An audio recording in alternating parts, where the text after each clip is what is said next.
as they say, in line with cutting governance, the cost of governance, touching on some of those public sector or public institutions. Well, Afolabi Imoukhuede joins us now. He's learning and training consultant. Thank you for coming on today. Thank you.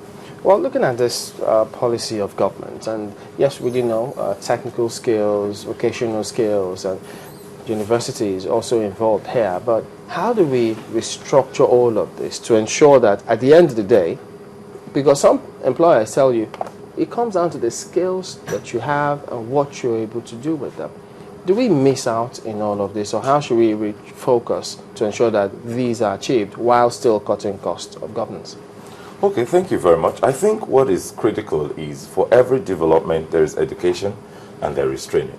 So all that we get to do within the four walls of an institution, be it the university, be it the polytechnic, be it the technical colleges, it's really getting your education. Now, training is what comes on top of it, which really comes to the applied knowledge.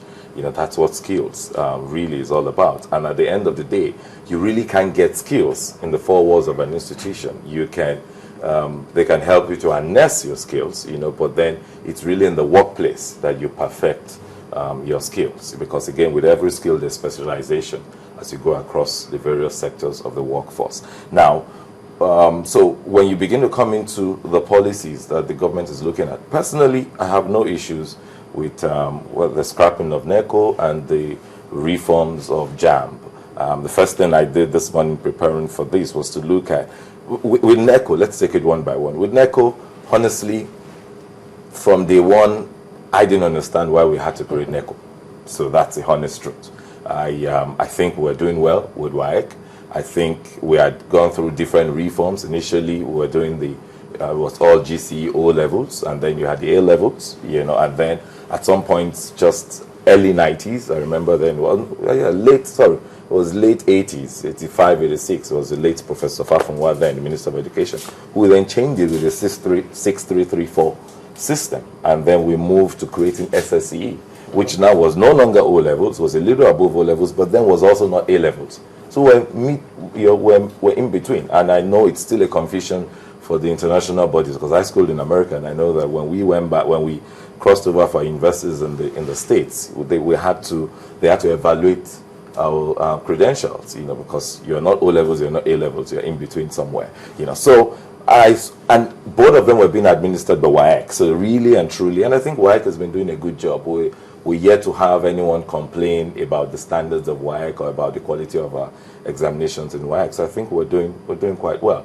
6334 was a system that I also think was well intended, was well developed, but again, implementation is where everything fails, because the whole 6334 system was six years primary, like, you know, 3 years junior secondary, which actually then forms your UBEC 9 years that you hear about now. The whole Millennium Development Goals, about 9 years of basic education. And then now at that JSS 3, there was supposed to be that cutoff, which you have the JS3 exams. And the whole purpose of that was to be able to determine those who had academic prowess to continue the academic way, and those who were more technically inclined. Did you think it worked at that time? It didn't work. That's what it started to work well, because we were having this discussion last week, and incidentally, there were a few people around that table who actually said that their brothers, you know, their immediate siblings were actually beneficiaries when it started very early on. I think so. I think it's just like most of our policies of government in this country. In the first year and the second year it works well, then it just begins. Because I know that when we were getting ready to do ours in the very early 90s, it had at least started to somersault, because there is no one in my own class that I can remember now that was stopped from going ahead, you know, or opted out from going ahead into the SS1, regular SS1, and chose the technical area. Let me jump in there, because, you know, at that time, yes, there were those who looked forward to that. Yes. After that 3 years, just as you rightly said, they decided to branch out. Yes. I mean, you had integrated science, technical drawing, Exactly. some of those technical skills. Exactly. And there was that excitement about Exactly. you using your hands to do some of Exactly. those things. Yeah. So did we have to scrap them after that time? And it's just And honestly, I don't think we've scrapped it, because we're still running the 6334 in quote. It's still 6 years in secondary school. You know, but it's just a policy that has fallen through the cracks. So my first thing when you begin to read about reforms like this, the first thing that says, oh, well intended, good, but just like the professor yesterday said, honesty, and in my words,